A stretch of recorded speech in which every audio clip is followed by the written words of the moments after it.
Today we Slapchop the combat engineer for Nemesis Retaliation. This is the prototype version of this sculpt.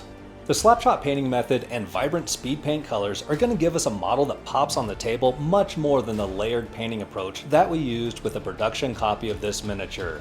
I hope you enjoy this little paint up because it's going to be a quick one. Welcome to Treehane Miniatures. The prototype miniature that I'm painting today is very similar in sculpt to the production copy of this miniature. The most notable differences are found in the small details, such as the increased separation in the claw that's found on the left side of the combat engineer's suit. I think that there's a common misconception among gamers that prototype game components mean lower quality game components. But as we see here with the Awakened Realms miniatures, this isn't always the case. However, despite the increase in crisp details on these prototype miniatures, this product isn't really suitable for tabletop board gaming. These miniatures are resin 3D prints and they are incredibly fragile. Many of the prototype miniatures that I received arrived broken and I needed to repair them before painting. This miniature arrived with the Awakened Realms Sundrop finish in place. This means that this model is basically already prepped and ready to go for Slapchop, and I can jump straight into the speed paints. I want a light khaki color for the combat engineer's clothing, and the closest speed paint color that I have to khaki is bony matter. It's a little on the brown side, but it'll do. I'm painting this miniature from the inside out, working on the recessed features first, and then eventually making my way out to the exoskeleton. There's no way to paint behind the metal frame without getting some of this bony matter on it, so saving the metal frame for last will allow me to touch it up with some titanium white before painting it with its final color.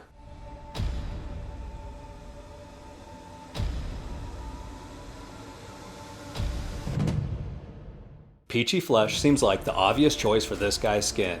I start out being very careful with the placement of this color, but soon I give up on that. Reaching the neck is almost impossible without also hitting some of the armor.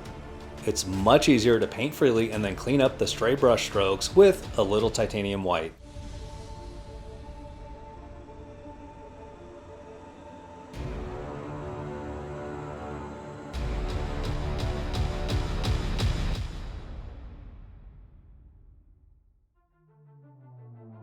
Plasmatic Bolt is one of the few colors that I purchased separately after picking up a speed paint starter set, and I think it's the perfect color for the engineer's goggle lenses.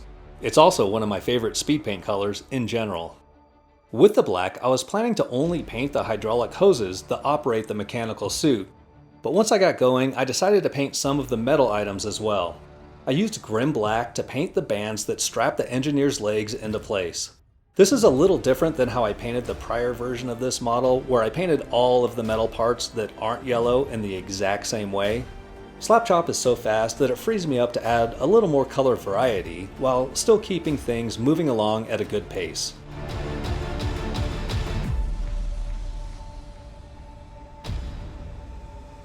I'm making my own gunmetal blue color with a 50-50 mix of Plasmatic Bolt and Occultist Cloak speed paint. It's my humble opinion that this is the best way to paint gunmetal with speed paints. I really don't like using metallic paints for miniature painting.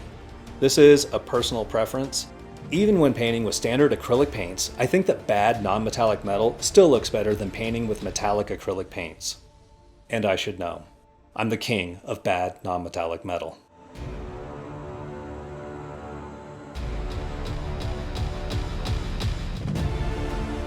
And now for the main attraction. We're gonna paint Ripley's loader, the combat engineer's exoskeleton. We're going to use Zealot Orange speed paint for this.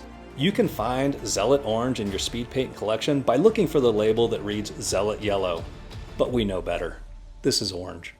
I think from a thematic standpoint, a Marine combat engineer wouldn't have a bright yellow or orange exosuit to go into battle with, but I just can't shake that image of Ripley going after the bitch alien queen in a hazard yellow loader.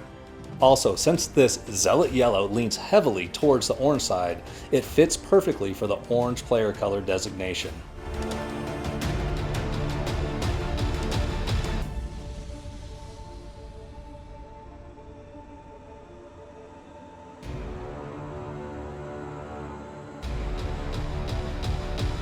I'd like to thank my channel members for supporting the work that I put into these painting videos.